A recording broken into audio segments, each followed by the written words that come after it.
It's early May and a fine summer's morning. The team of turf men make their way to the hill for a day's cutting of turf. It's a journey of 5 miles or so, most of it uphill. The men would have to walk with their bicycles for a good part of the way. Along the way, they would have to stop and get a can of fresh water for making tea, as bog water is not drinkable. Generally, they get the water from the river, which runs close to the roadside at one point, but sometimes there might be a flood in the river, and in this case they'd have to get the water from a well some way further back. The journey takes about an hour, and work would commence at 8 o'clock. Everything needed for the day's work is carried on their bicycles: tools, food, water, and a heavy overcoat, because the weather, particularly in the hill, can be very unpredictable. There's a fairly organised system and routine in that each man has his own set of duties and chores to carry out.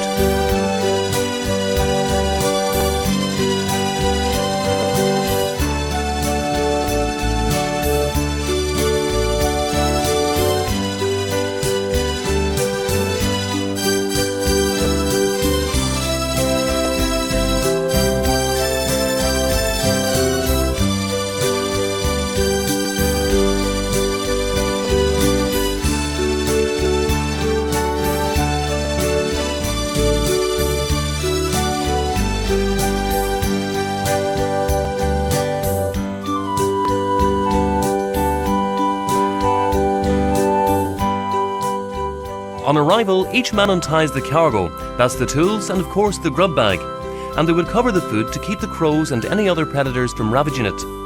The bicycles are put away in a safe place, and the tyres covered to protect them from the sun. For many the poor unfortunate found themselves in the awkward position of having a flat tyre when it was home time, and were left with no alternative but to walk home, the sun having melted the patches on the inner tube. The bottle of milk for the tea is buried in a bank hole or another soft spot to keep it cool and help to preserve it.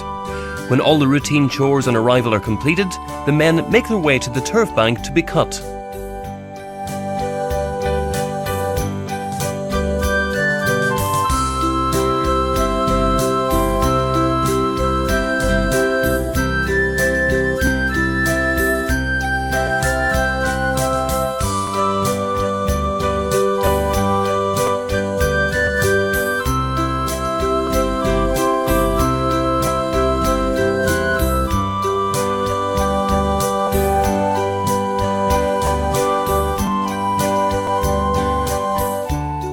The first part of the process here is paring the bank.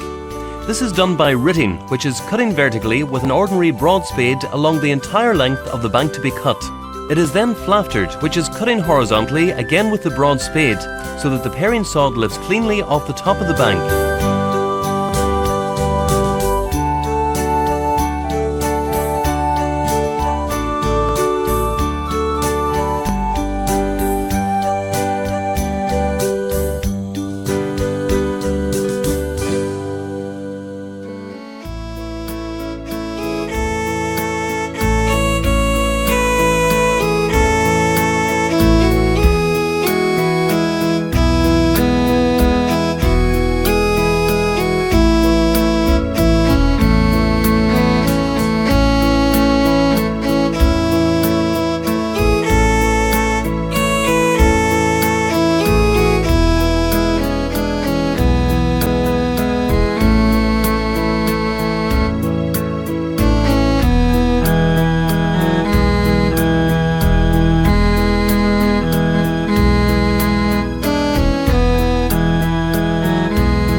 The paring is taken off 2 sods wide, usually at a width of approximately 20 inches, and can vary in depth from 9 inches to 18 inches, though in some places can be even deeper than that. The first sod, or the outside sod, is then pushed into the bank hole, making sure that it's kept clear of the face of the bank, so it doesn't jam the turf spade when cutting is taking place. The second sod, or inside sod, is then ritted and flaftered. The sod is lifted and laid into the bank hole, as neat and as level as possible. In this bank here, the paring is fairly deep, and the paring sods are big and bulky.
about 20 yards or so of the bank has been paired, 3 of the team begin the task of cutting the top turf.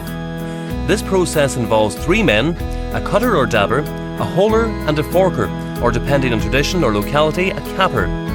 The cutter cuts or dabs 2 sods of turf in succession. The holer grabs the pair of turf and throws them out to the forker, who will lift them and lead them in rows. Meanwhile, the remaining 2 men of the team continue pairing the remainder of the bank.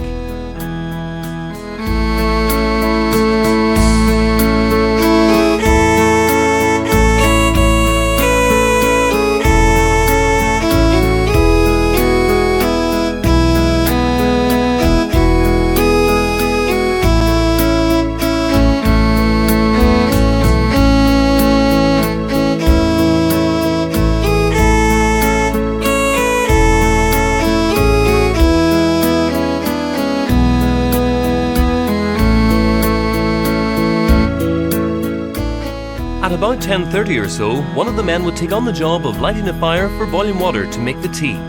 Tea break usually was had at 11 o'clock. The process of lighting a fire is a much more skillful job than most people who are not familiar with the situation would appreciate. If the weather is good and the bogland and everything in it is dry, then the lighting of a fire is fairly straightforward. But on the other hand, if the weather is bad and everything around is wet, it's a very different story. And on many an occasion, men found themselves drinking tea made from half-boiled water and eating eggs that, to say the least, were cooked to well below normal standards.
When the kettle is boiled, the tea is added and the eggs are put on to boil. Time to give the boys a shout. The eggs will be ready by the time they reach here.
After a good hearty meal, it's back to work.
the paring of the bank is completed, these two men start cutting the underturf. This requires only 2 men since no forking is necessary. When the cutting of the top turf is finished, the teams split again. These 2 men begin dabbing the underturf, while the third man starts lifting by himself. This is a process in which the turf is cut and lifted onto the turf spade and thrown onto the spread field by the cutter. This requires a slightly different type of turf spade compared to the dabbing spade. It is a slightly different angle on the spade end and usually an animal horn at the top end of the shaft. This is usually a good element of conversation among the men. Many topics are talked about. It can be very light-hearted or it can be very serious, sometimes resulting in a very strong argument about one thing or another. But camaraderie is also very strong.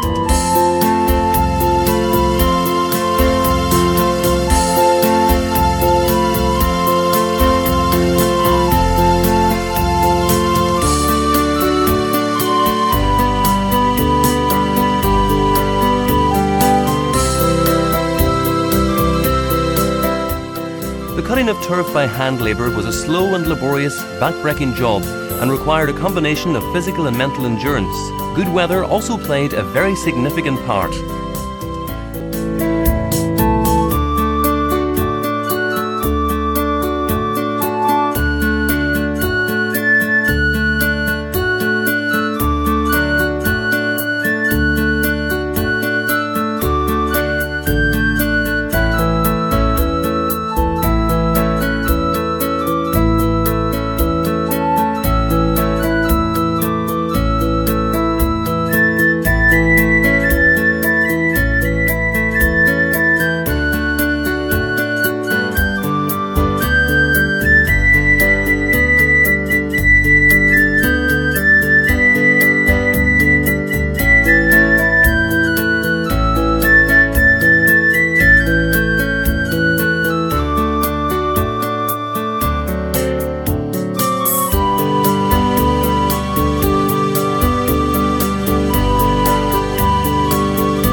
By second tea break, the men would know if they were going to make their target for the day, because each day's cutting on a different bank in a different locality all had their own peculiarities.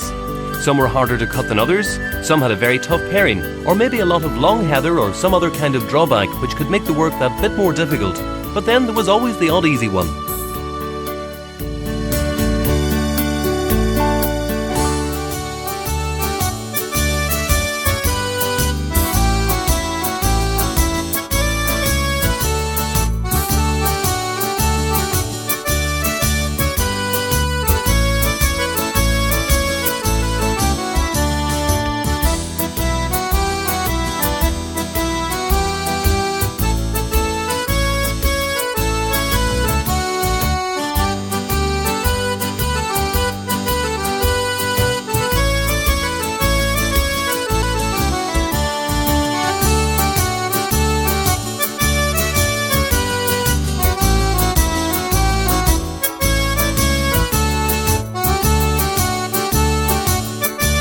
The men arrive in the same way as before, except this time they don't have any tools to carry.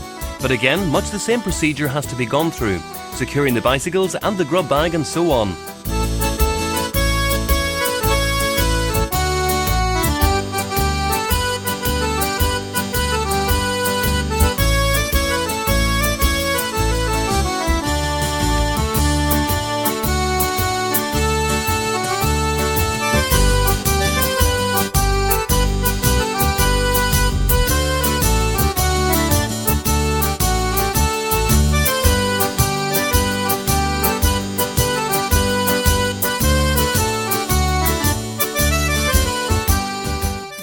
The footing of the turf is a process in which the turf that have been out cut for some time are lifted from the spread field and put into footings to help them dry. In this locality it's done by laying one turf down flat on the ground and laying more against it at an angle. This type of footing is necessary in areas where a lot of sheep are grazing, so that when the sheep move among the footings they are less likely to toss them down. On some years, if the weather has been very wet, after the turf has been cut, the bent or grass grows up and over the spread of turf. This makes footing very laborious and slow. The length of time between cutting and footing totally depends on the kind of weather. If the quality of the spread field is poor, with a lot of hollows in it in which water lies, this adds even more to the problems. But on an exceptionally good season, which would be very rare, the turf can be saved without any footing having to be done at all.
Tea breaks were very basic and primitive, with water boiled in an old kettle or pan.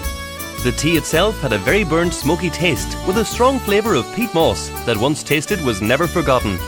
Hygiene came very far down the list of priorities, and in some extreme cases, the eggs were boiled and then the tea was made from the same water as the eggs were boiled in. Usually if someone else was cutting nearby, they would come to the same fire to join in the company. This, however, could have all kinds of repercussions depending on the type of character involved. Mostly it would be light-hearted and cheerful, but on the odd occasion there could be a bit of a slagging match. There would be a lot of information exchanged, some of it true and some well exaggerated. Everyone got a good meal because if they didn't, it was usually of their own making. When tea break was over, the fire was banked up and it was back to work again.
Second footing, or changing as it was sometimes called, is another stage in the drying process. Similar to first footing, the turf are lifted and rehandled. The size of the footings this time are somewhat bigger. The turf that were laid flat on the ground when first footing took place is now lifted and stood along with the other turf. If the spread field has a lot of surface water on it, the new second footing is made on high dry spots.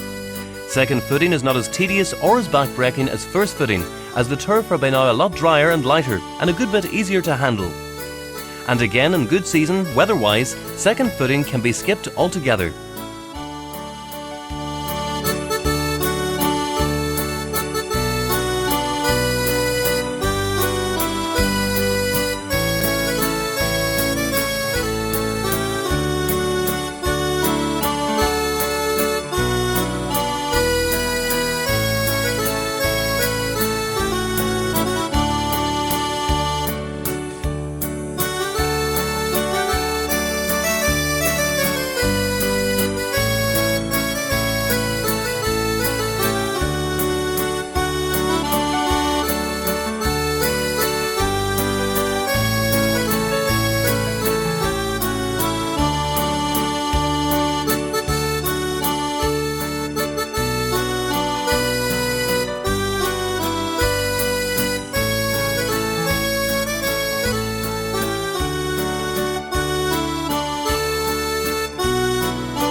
The wheeling of the turf is the last handling the turf will get whilst they're still on the bank.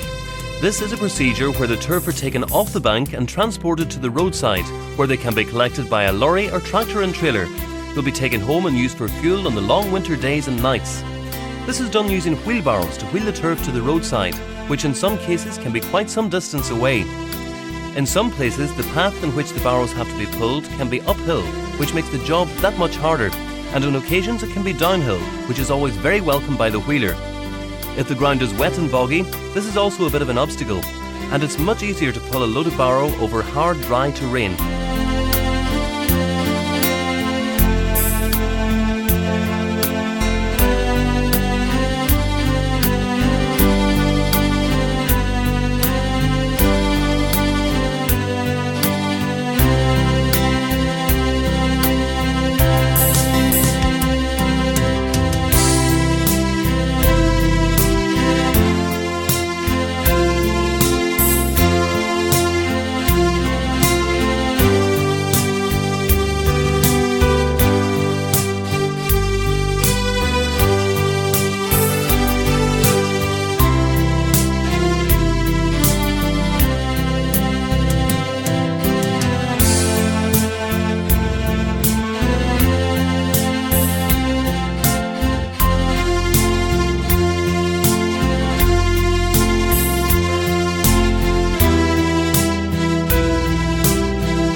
turf are dumped from the wheelbarrow onto the ground to form a turf stack. The turf stack is located on the side of the bog road on a stile. This is a margin of ground just off the side of the road, usually well levelled from turf having been stacked there over many previous years.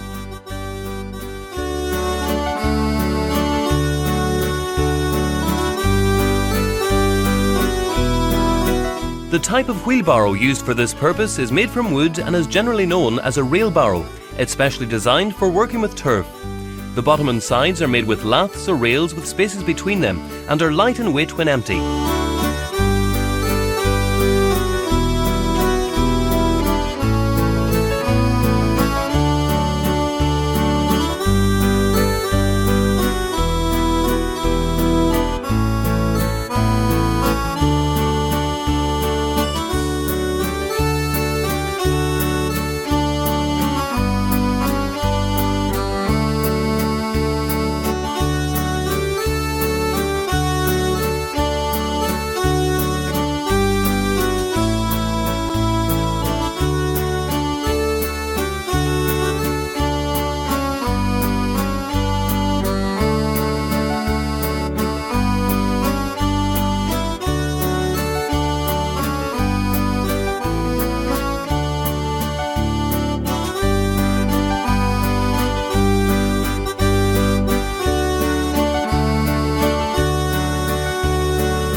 When the wheeling is all finished, the turf stack is then dressed up. This is done whereby all the loose turf along the edge of the stack are tidied up, and a good sharp peak is made at the top of the stack, which will help run off the water when it rains.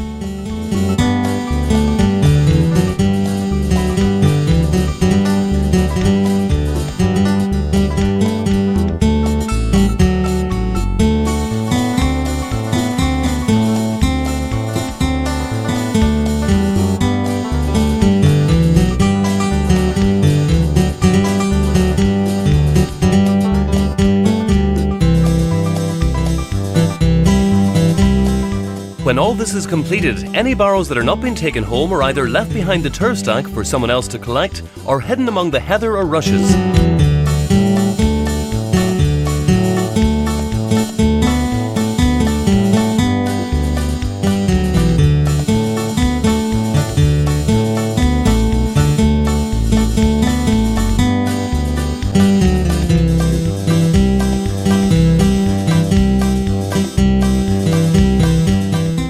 With everything secured and accounted for, the fire is doused and the men head for home, leaving behind them a fine stack of turf, cut, dried and saved.